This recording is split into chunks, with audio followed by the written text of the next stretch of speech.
Voici enfin la véritable histoire de Baba Sora, le marabout malienne qui a escroqué 242 millions de dollars à la Dubai Islamic Bank. Au début des années 2010, dans les quartiers poussiéreux de Bamako, une rumeur commençait à circuler avec insistance. On parlait d'un homme mystérieux, capable de résoudre les problèmes les plus complexes. Dettes impossibles à rembourser, conflits familiaux interminables, fortune perdue, mariage brisé et carrière politique en péril. Cet homme, disait-on, possédait un savoir ancien transmis par les grands maîtres spirituels du désert. Son nom revenait dans toutes les conversations, Baba Sora. Certains affirmaient qu'il pouvait voir l'avenir dans le sable. D'autres disaient qu'il maîtrisait des rituels hérités des grands marabouts du Sahel. Très vite, son influence dépassa les frontières du Mali. Des commerçants venus du Sénégal, de la Côte d'Ivoire, du Niger et même du Golfe commencèrent à chercher à le rencontrer. Dans une région où la spiritualité et les croyances traditionnelles occupent une place centrale dans la vie quotidienne, Baba Sora construisait peu à peu une réputation impressionnante. Au départ, il vivait simplement. Sa maison n'était qu'une cour modeste, entourée de murs en banco. Mais à l'intérieur, l'atmosphère semblait mystérieuse. Des tapis épais recouvraient le sol, des talismans pendaient aux murs, et l'odeur de l'encens remplissait l'air. Les visiteurs entraient souvent avec appréhension, mais ressortaient convaincus d'avoir rencontré un homme doté de pouvoirs exceptionnels. Peu à peu, les récits sur ces miracles se multipliaient. Un commerçant jurait que ses affaires avaient doublé après un rituel. Un autre affirmait avoir échappé à une faillite grâce à un talisman que Baba Sora lui avait donné. Chaque témoignage renforçait la légende. Mais derrière cette image mystique, un autre projet se préparait. Baba Sora comprenait très bien une chose. Dans un monde où les croyances, la richesse et la politique se croisent souvent, l'influence peut devenir une arme redoutable, et lui savait comment l'utiliser. Vers 2014, il commença à voyager régulièrement vers le Moyen-Orient. Officiellement, ces voyages étaient liés à des consultations spirituelles pour de riches hommes d'affaires. Dans les hôtels luxueux de Dubaï, il rencontrait des clients fascinés par l'image d'un marabout venu du Sahel. Son discours était toujours le même. Il affirmait posséder des connaissances spirituelles capables d'ouvrir les portes de la richesse. Selon lui, certains rituels pouvaient attirer la prospérité et protéger les investissements. Dans les cercles privés où se rencontrent les fortunes du Golfe, ce type de discours intrigue souvent autant qu'il fascine. Beaucoup d'hommes d'affaires, malgré leur puissance financière, restent sensibles aux promesses de chance et de protection mystique. C'est dans ce contexte que Baba Sora aurait rencontré plusieurs personnes travaillant dans des institutions financières importantes. Parmi elles se trouvait un employé d'une banque islamique prestigieuse, la Dubai Islamic Bank.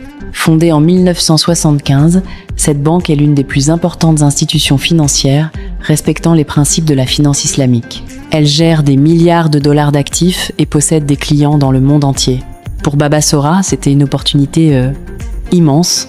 Selon les enquêteurs qui ont plus tard étudié l'affaire, le marabout aurait réussi à créer une relation de confiance avec un employé clé de la banque. Les détails exacts restent flous, mais plusieurs sources indiquent qu'il aurait utilisé un mélange de manipulation psychologique, de promesses spirituelles et d'influence personnelle. Dans certains témoignages, il est même affirmé qu'il aurait convaincu cet employé que des rituels mystiques pouvaient multiplier l'argent déposé dans les comptes. Une idée qui peut sembler irréaliste pour beaucoup, mais qui aurait pourtant joué un rôle central dans l'escroquerie. Le plan qui se mettait en place était incroyablement audacieux. Selon les documents judiciaires révélés plus tard, Baba Sora aurait réussi à persuader cet employé de transférer progressivement des fonds vers des comptes contrôlés par le marabout et ses complices. Ces transferts n'étaient pas de petites sommes. Ils atteignaient parfois des millions de dollars. Au total, les autorités estiment que près de 242 millions de dollars auraient été détournés. Pendant plusieurs années, les transactions sont passées relativement inaperçues. Les systèmes bancaires modernes sont complexes, et lorsqu'une fraude implique des personnes à l'intérieur de l'institution, elle peut parfois rester invisible longtemps. Pendant ce temps, Baba Sora vivait une transformation spectaculaire. Son train de vie changeait radicalement. Des villas luxueuses apparaissaient à Bamako. Des voitures haut de gamme circulaient devant ses résidences. Certains affirmaient qu'il possédait des propriétés dans plusieurs pays. Pour ses partisans, cette richesse était la preuve de ses pouvoirs spirituels. Pour d'autres, elle soulevait de nombreuses questions. Mais les doutes restaient souvent étouffés par la réputation mystique du marabout. Dans de nombreuses sociétés africaines, les figures spirituelles bénéficient d'un respect profond, ce qui peut parfois rendre les critiques difficiles. Cependant, à Dubaï, les anomalies financières finissaient par attirer l'attention. Des auditeurs internes de la banque commencèrent à remarquer des transferts inhabituels. Les montants étaient énormes. Les destinations des fonds semblaient suspectes. Une enquête interne fut lancée. Au départ, les responsables pensaient qu'il s'agissait d'erreurs comptables ou de transactions mal enregistrées. Mais plus ils examinaient les comptes, plus l'ampleur du problème devenait claire. Les transferts s'étendaient sur plusieurs années. Les sommes cumulées atteignaient des centaines de millions de dollars. Rapidement, l'affaire fut transmise aux autorités judiciaires des Émirats arabes unis. Les enquêteurs commencèrent à retracer les flux financiers. C'est à ce moment-là que le nom de Baba Sora apparut clairement dans l'enquête. Les transactions menaient vers des comptes liés à lui ou à ses proches. La justice de Dubaï lança alors une procédure judiciaire majeure. Plusieurs suspects furent arrêtés. Parmi eux se trouvait l'employé de la banque, soupçonné d'avoir facilité les transferts. Selon les procureurs, il aurait été manipulé par Baba Sora et convaincu que l'argent pouvait être multiplié grâce à des rituels mystiques. Une affirmation qui choqua profondément l'opinion publique. Comment un employé d'une grande banque internationale avait-il pu croire une telle promesse? La réponse, selon certains experts, se trouve dans la psychologie humaine.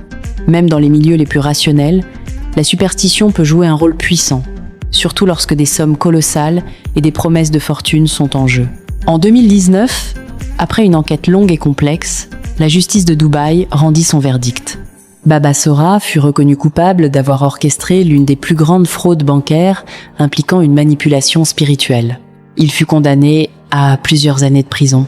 D'autres complices reçurent également des peines lourdes. L'affaire fit la une des médias internationaux.